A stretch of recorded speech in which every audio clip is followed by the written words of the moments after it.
जो आप लोग कैसे हैं? आशा करता हूँ आप लोग अच्छे होंगे, मस्त होंगे और स्वस्थ होंगे। आज हम लोग पढ़ेंगे ऊंचाई एवं दूरी और most important question VVI question है और ये बिहार बोर्ड द्वारा पूछे जाने वाले सब क्वेश्चन है और आशा करता हूँ ये सब क्वेश्चन आ भी सकता है। ठीक है, आपका क्वेश्चन है 20 मीटर ऊंचे मीनार पर एक ध्वजदंड है। जमीन पर एक बिंदु पर ध्वजदंड के पद एवं शिखर का उन्नयन कोण क्रमशः 45 डिग्री और 30 डिग्री है, तो ध्वजदंड की ऊंचाई ज्ञात करना है। देखिए वो क्या कह रहा है कि एक 20 मीटर ऊंचा जो है हमारा क्या है, ध्वजदंड अति है, मीनार है। क्या है, देखिए यहाँ से यहाँ तक की जो दूरी जो बोल रहा है, कितना बोल रहा है, 20 मीटर बोल रहा है। कितना बोल रहा है ये, 20 मीटर बोल रहा है। ठीक है, और इस यहाँ पर से एक क्या है, ध्वजदंड मतलब कि झंडा यहाँ से यहाँ तक क्या है, ये गाड़ा हुआ है। तो इसको नाम देते हैं ए, इसका नाम देते हैं बी। ठीक है, खम्बा नाम हो गया। और ये जो यहाँ से जो ध्वजदंड यहाँ खड़ा है उसका नाम हम लोग देते हैं डी। ठीक है, अब देखिए कहाँ है ये, तो ये जमीन पर है, दोनों कहाँ है ये, तो जमीन पर है, भूमि पर है। ठीक है, तो इसका जो नियन कोण बोल रहा है वो बोल रहा है 60 डिग्री। कितना डिग्री, 60 डिग्री बोल रहा है। ठीक है, अब देखिए, और इस ध्वजदंड की जो यहाँ से जो इसका उन्नयन कोण बोल रहा है कितना डिग्री बोल रहा है, तो 45 डिग्री बोला। कितना बोला है, तो 45 डिग्री बोला है। तो बोला है ध्वजदंड की ऊंचाई ज्ञात करें। ध्वजदंड कौन हो गया, एडी, इसकी बीच की दूरी हम लोग को ऊंचाई ज्ञात तो करना है, मतलब एडी की ऊंचाई हम लोग को ज्ञात तो करना है। तो मानेंगे, माना कि ध्वज दंड की ऊंचाई एडी बराबर एच। ठीक है, इसमें कितना त्रिभुज बन रहा है, दो त्रिभुज बन रहा है। पहला त्रिभुज कौन है, तो डी बी सी। ठीक है, इस बिंदु को हम लोग सी कह देते हैं। ठीक है, और ए बी सी, तो हम लोग छोटा पहले त्रिभुज लेते हैं। कौन त्रिभुज लेते हैं, तो डी बी सी लेते हैं। उसके बाद बड़ा त्रिभुज लेंगे ए बी सी में, तो लेंगे हम त्रिभुज डी बी सी में। ठीक है, तो लंब और आधार किस में आता है, तो टैन थीटा और कॉट थीटा में।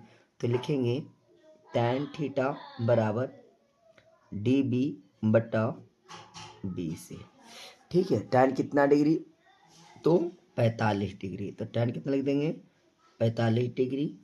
और डी बी का मान क्या है, 20 है, और बी सी का मान हम लोग 20 है तो 20 लिख देते हैं। ठीक है, टैन 45 डिग्री का मान होता है 1 बराबर 20 बटा 20, और 1 को 20 में गुना करेंगे तो 20 बराबर कितना हो जाएगा, 20। कितना हो जाएगा, 20 हो जाएगा। ठीक है, अब क्या करेंगे, त्रिभुज ए बी सी में, अब क्या करेंगे, त्रिभुज ए बी सी में। अब त्रिभुज ए बी सी में, तो ए बी लंब हो गया, ए बी क्या हो गया हमारा, लंब हो गया। बी सी क्या हो गया, आधार हो गया। ठीक है, तो लिखेंगे टैन थीटा, तो टैन थीटा बराबर ए बी बटा बी सी। ठीक है, टैन कितना डिग्री, तो टैन 60 डिग्री, और ए बी को हम लोग लिख सकते हैं, देखिएगा ये हमारा क्या है, ए और बी, तो ए बी को हम लिख सकते हैं A D plus D B. क्या लिख सकते हैं, ए डी को, ए बी को क्या लिख सकते हैं, A D plus D B. और बी सी का मान कितना हम लोग लाए हैं, तो 20 लाए हैं। ठीक है, देखिएगा, तो हम लोग ए बी को लिख सकते हैं A D plus D B, और बट्टा में बी सी है तो हम लोग बी सी पर डाल दिए। ठीक है, अब देखिएगा, तो टैन 60 डिग्री का मान √3 होता है, और ए डी को हम लोग माने हैं एच, और प्लस डी बी को हम लोग क्या माने हैं 20, बटा में बी सी बराबर कितना आया है, देखिएगा, तो 20 आया, तो 20 देते हैं, बी सी बराबर क्रॉस मल्टीप्लिकेशन कर देंगे, √3 को 20 से गुना करेंगे तो लिखेंगे एच बराबर, sorry, H plus H plus 20, क्योंकि यहाँ कुछ नहीं तो एक है, एक से गुना करेंगे एच प्लस 20 में तो एच प्लस 20 हो जाएगा, बराबर में 20 को √3 में गुना करेंगे तो 20 रूट कितना हो जाएगा, 3 हो जाएगा। तो एच बराबर ए प्लस में इधर आएगा तो माइनस में 20√3 और माइनस 20 हो गया।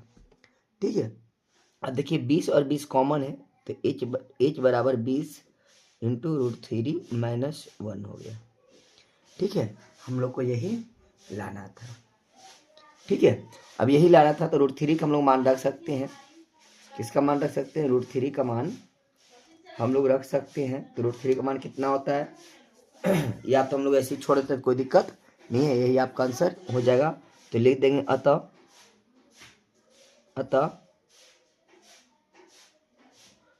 ध्वज दंड की ऊंचाई, ध्वजदंड की ऊंचाई AD बराबर h हो गया। तो h का मान कितना आया है, h का मान कितना आया है, तो 20 इंटू √3 माइनस 1, आपका ये आंसर हो गया। यहाँ मीटर लगा देंगे।